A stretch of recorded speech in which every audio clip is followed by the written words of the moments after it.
Selamat pagi, salam sehat. Assalamualaikum warahmatullahi wabarakatuh.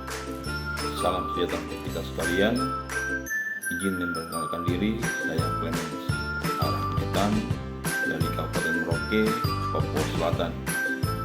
Pada kesempatan pagi hari ini, saya akan melaksanakan kompetensi operator radio komunikasi yang dilaksanakan oleh Pak Sakti pada tanggal 6 Juli 2024. Pada ujian yang dilaksanakan oleh Bapak Sakti ada 3 soal yang akan coba saya jelaskan atau saya jawab pada uji operator radio komunikasi pada pagi hari ini. Yang pertama yaitu perbedaan frekuensi VHF dan UHF. Yang kedua, etika komunikasi menggunakan frekuensi HT. Dan yang ketiga, menjelaskan jenis HT yang dipakai. Baik, sebelum saya menjawab dari ketiga soal tersebut, saya akan menjelaskan terlebih dahulu apa itu frekuensi. Frekuensi adalah jumlah getaran yang terjadi dalam waktu 1 detik atau banyaknya gelombang atau getaran listrik yang dihasilkan setiap detik. Menurut para ahli, frekuensi adalah kuantitas dan jumlah pada getaran yang mampu untuk dihasilkan dalam interval 1 detik. Artinya, volume yang sesuai pada setiap detiknya maka disebut sebagai frekuensi. Dalam prakteknya, frekuensi tertuang dalam berbagai alat dan benda yang digunakan setiap harinya. Misalnya ada handphone, televisi, radio sebagai benda yang secara fungsional mengejawantahkan aspek frekuensi di dalamnya. Yang menarik bahwa frekuensi secara teoritis disimbolkan dengan huruf F dengan satuannya yaitu Hz atau Hz. Yang berikut yaitu perangkat wajib sertifikasi postel atau SDPPI dalam frekuensi VHF dan frekuensi UHF. Di ranah telekomunikasi, penggunaan komunikasi radio menjadi hal umum di masyarakat. Alat komunikasi radio bekerja pada beragam pita frekuensi, mulai dari frekuensi amat rendah hingga frekuensi sangat tinggi. Seiring berkembangnya teknologi, perangkat radio di Indonesia wajib mengikuti ketentuan standar yang telah berlaku untuk menjamin interoperabilitas agar tidak saling mengganggu antar perangkat. Radio komunikasi pada frekuensi tinggi adalah alat dan atau perangkat komunikasi radio yang berfungsi sebagai pelancar atau penerima yang bekerja pada pita frekuensi tinggi yaitu HF. Ada 2 frekuensi yaitu VHF dan UHF sesuai dengan daftar tabel alokasi pada pita frekuensi tersebut.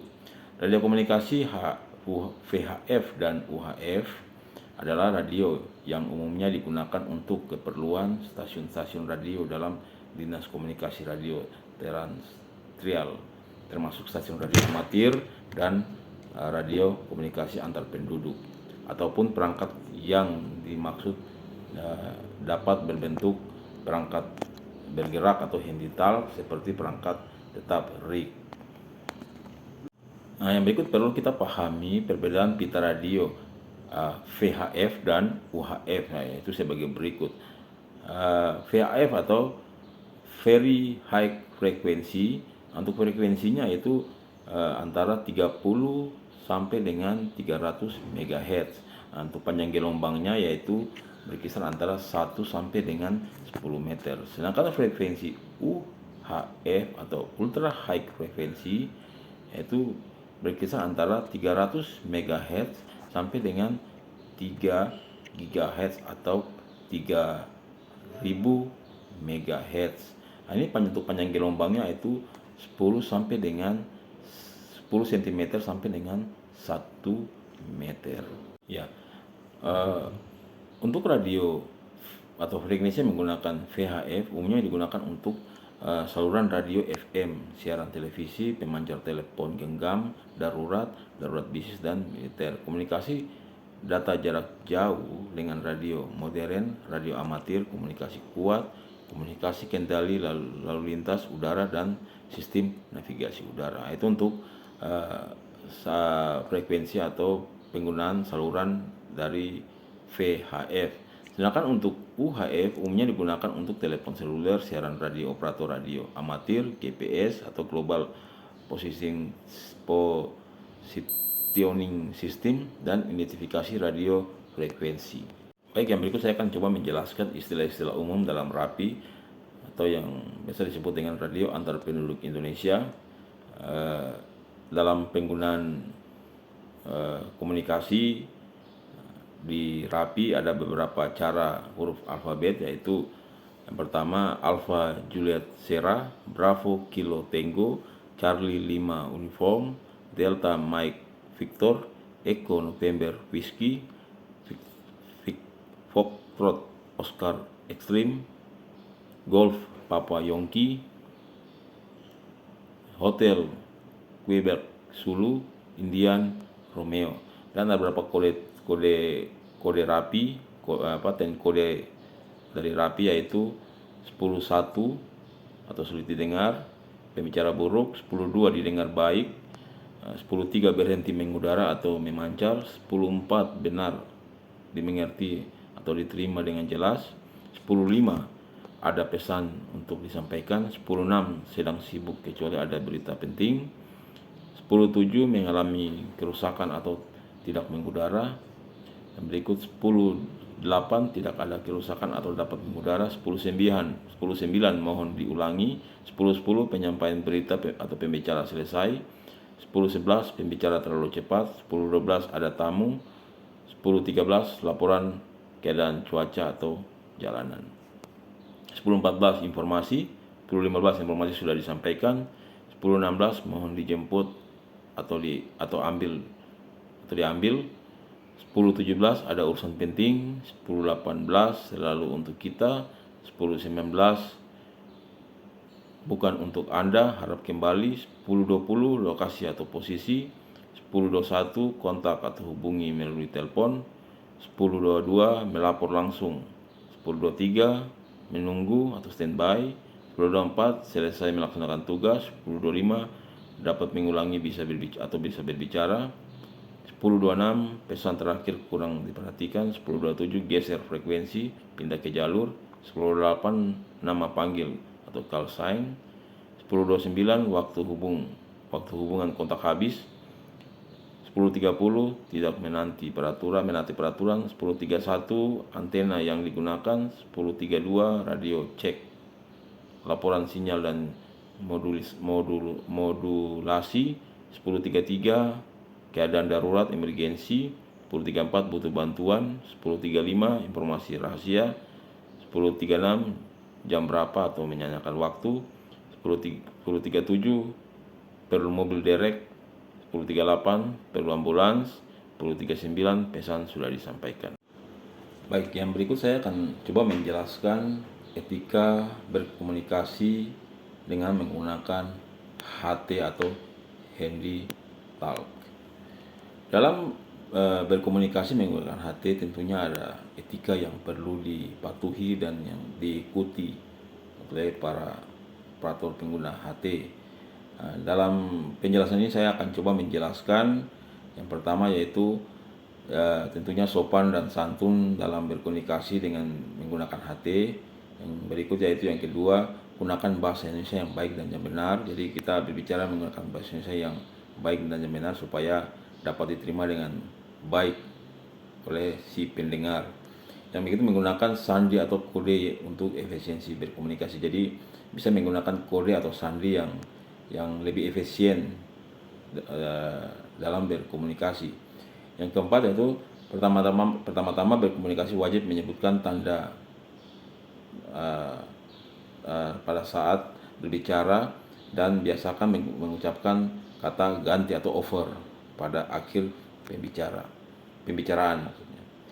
Yang kelima yaitu lakukan komunikasi dengan tertib secara bergiliran dengan memperhatikan hierarki atau urgensi berita.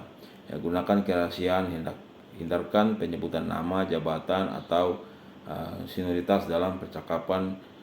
Gunakan tanda yang telah ditentukan. Ya, berbicara dengan kecepatan sedang dan tidak tergesa-gesa. Jadi menggunakan HT, cara berkomunikasi ya jangan tergesa-gesa, menyampaikannya beritanya secara perlahan-lahan. Yang berikut, pada kata-kata yang diragukan perlu diulangi atau diejak kembali ya. Jadi kalau memang kurang jelas kata-katanya ya perlu dilakukan pengulangan atau diejak secara pelan-pelan sehingga dapat diterima dengan baik. Yang berikut, berbicara dengan menggunakan kecepatan sedang dengan irama yang baik. Jadi jangan berbicara juga terlalu tergesa-gesa atau terburu-buru. Jadi kecepatan ya diatur sehingga dapat juga diterima dengan baik. Yang berikut, biasakan menggunakan sandi percakapan yang berlaku ya. Panggilan minimal 3 kali. Jadi kita melakukan panggilan oleh teman kita yang ingin kita berkomunikasi ya, panggilan minimal kita panggil 3 kali supaya mungkin dalam panggilan pertama belum direspon, panggilan kedua dan panggilan ketiga semoga bisa direspon. Yang berikut yaitu prosedur penggunaan handy talk atau HT. Dalam menggunakan handy talk ataupun HT ada prosedur yang perlu diperhatikan, yaitu yang pertama cara memanggil. Bila panggilan pertama tidak langsung dijawab, tunggu kurang lebih 5 detik baru panggil kembali atau kita hubungi kembali lagi. Yang berikut, pada saat seorang memanggil dan belum ada jawaban, jangan masuk saat yang lain sedang berkomunikasi, yang seolah-olah menyerobot komunikasi orang lain, yaitu melanggar prosedur penggunaan handy talk atau HT. Yang berikut, bila sampai 4 atau 5 kali panggilan tidak menjawab, hentikan panggilan untuk memberikan kesempatan kepada saluran lain berkomunikasi. Selanjutnya, mencari informasi keberadaan saluran yang dipanggil tersebut dengan menggunakan sarana komunikasi yang lain. Yang berikut, bila ada sarana komunikasi yang lain, panggilan dapat diulang. Saya akan coba menjelaskan cara menjawab apabila mendengar panggilan secara segera mungkin untuk menjawab. Jawaban terhadap panggilan hendaknya singkat dan sopan dengan tetap berpegang pada prosedur komunikasi.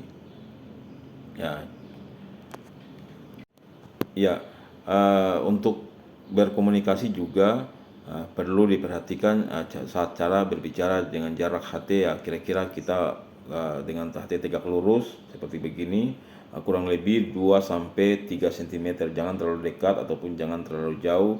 Atur jarak sehingga apa yang kita sampaikan bisa didengar dengan baik dan juga penyampaian kita dengan jelas bisa ditangkap langsung. Yang berikut, tekan PTT ya, di samping HT tentunya ini ada PTT yang nanti ditekan dulu baru langsungkan proses pembicaraan. Jadi jangan PTT dilepas baru berbicara, nanti tidak akan direspon atau didengar oleh teman yang kita ingin berkomunikasi. Jadi kira-kira kurang lebih 2 detik baru kita berbicara. Jadi kita tekan PTT kurang lebih 2 detik baru kita bicara. Setelah itu lepas tombol setelah selesai berbicara. Baik, yang berikut saya akan coba menjelaskan jenis HT yang saat ini saya pakai untuk melaksanakan uji kompetensi atau uji kom radio komunikasi. Untuk HT yang saya gunakan yaitu UV6R.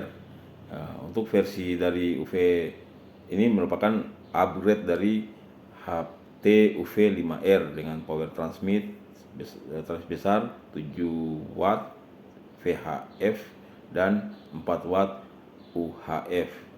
Kualitas antena lebih baik karena full kuningan di dalamnya ini.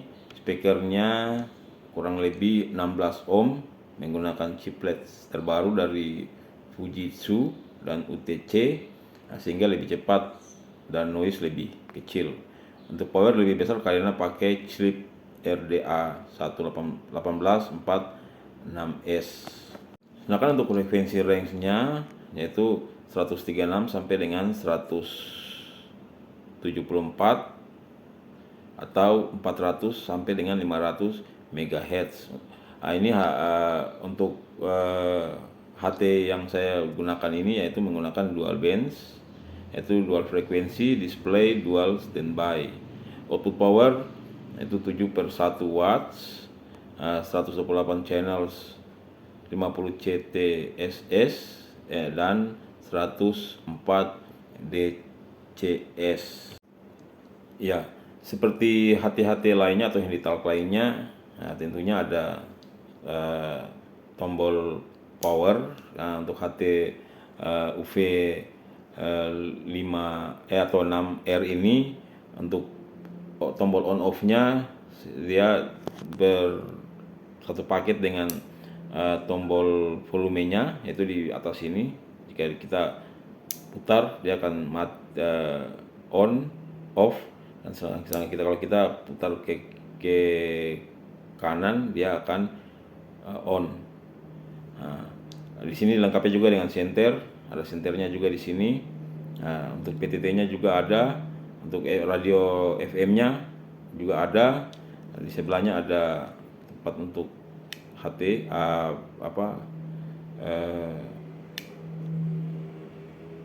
headset, juga menggunakan headset di samping sebelah kanannya ya.